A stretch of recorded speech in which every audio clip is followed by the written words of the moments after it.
Politicians can never be real leaders in a true sense of the word.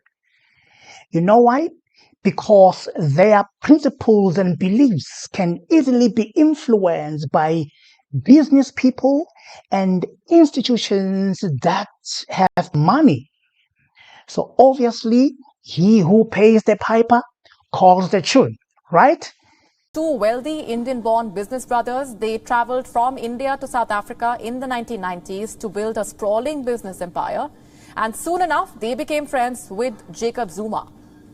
When Zuma was elected as president, the Guptas made Zuma's son their business partner, and sons of other powerful politicians were on the payroll as well. The close links helped them get government deals and contracts. And it was later revealed that the Guptas siphoned money from state-owned companies. From transport to arms, the Guptas stole money from just about everywhere. Seated here, it's a man called Adriano Mazzotti. And Mo said, I'll ask them to stand up, because these are the two and part of their partners who have given us money on the day we were launching the EFF. Until we then look at the target and say, this is the problem. And the problem is not the politician. The problem is the people who are funding these corrupt and incompetent politicians. And these are the people that we must look at. And these are the kind of people that we must look at is Johan Rupert. One day, Comrade Mbalula attended an activity in the farm or home of Mr. Rupert. And when Rupert saw him,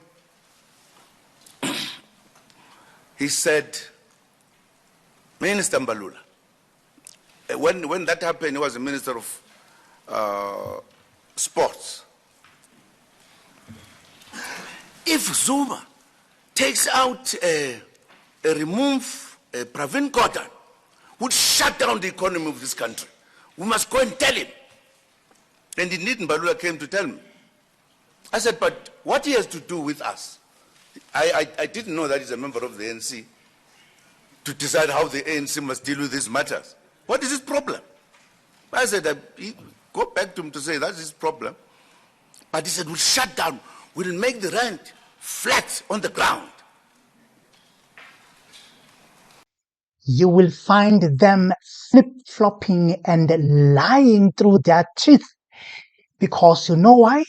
They have now to push the narrative of a puppet master, sacrificing their principles, convictions, and ethical values at the altar of compromise in the process. The NEC also discussed the so-called letter of suspension written by the Secretary General to the President, for which the Secretary General had no authority or mandate from any structure of the movement. The NEC agreed that such conduct was completely unacceptable and a flagrant violation of the rules, the norms, and the values of the African National Congress.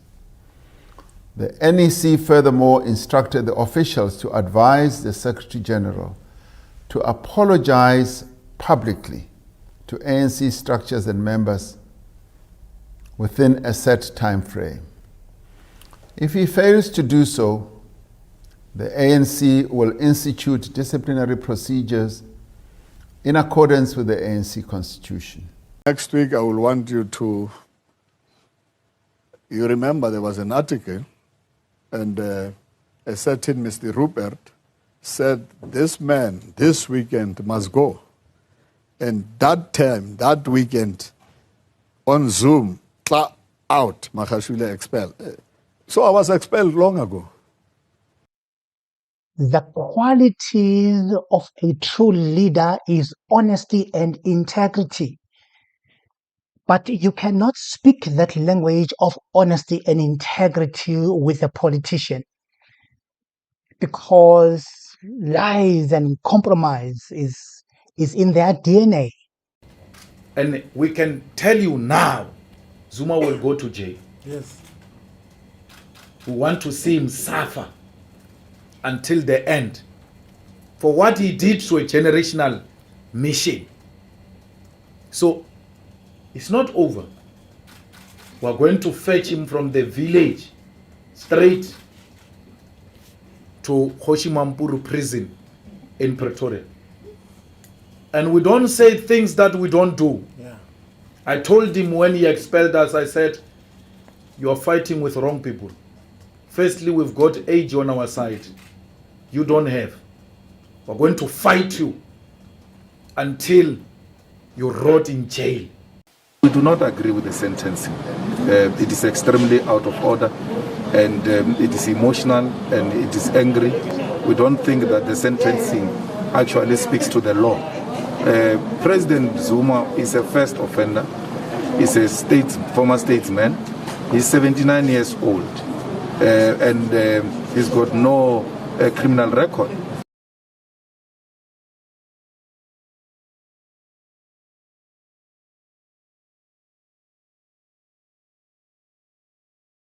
And we all know the challenges that Eskom faces. We've never hidden them. And indeed, it so happens that many other countries have a similar situation like ours, where their utilities either have old-aged generators or power stations that now have to be revamped, that have to be modernized. We are already ahead of the curve because we are already building power stations, and one of them has already gone live, a unit thereof has already gone live, and in another 18 months to 2 years, you will forget that the challenges that we had with relation to power or energy and Eskom ever existed. We have as our aim that there should be no load shedding from this point onwards. Once a spy, always a spy. I told you that state security is hard at work, doing everything in its power to protect the Guptas and the ANC government. We should have listened. Before the DA spoke about the spy thing, I was the first one to receive a message. And if you remember, I spoke to that point in the comment. Yeah. I was the first one to receive a message that she's a spy from reliable spooks. But because I don't believe in spook politics, I said, these ones are like that. There might be information peddlers. I was told by the spooks themselves that she's a spook. But I said, why deny an African child an opportunity? She has proved herself through an interview. Let's give her benefit of doubt. Yo. We didn't know what we're doing. Now we regret that thing. We regret it. South Africa, we regret supporting this comrade. For sure you have seen the kind of quality we are now attracting in the EFF. Just this week alone, we got Advocate Mukwebani to come and join the EFF. We got Magasela, former Secretary General of SASCO, to come and join EFF. We got one of the best top DJs, Linda Spia of Ukozi FM, to join the EFF. I'm here. This is my political home now. Yeah. Anyway, let me hear your comment below at the comment section. And don't forget to subscribe.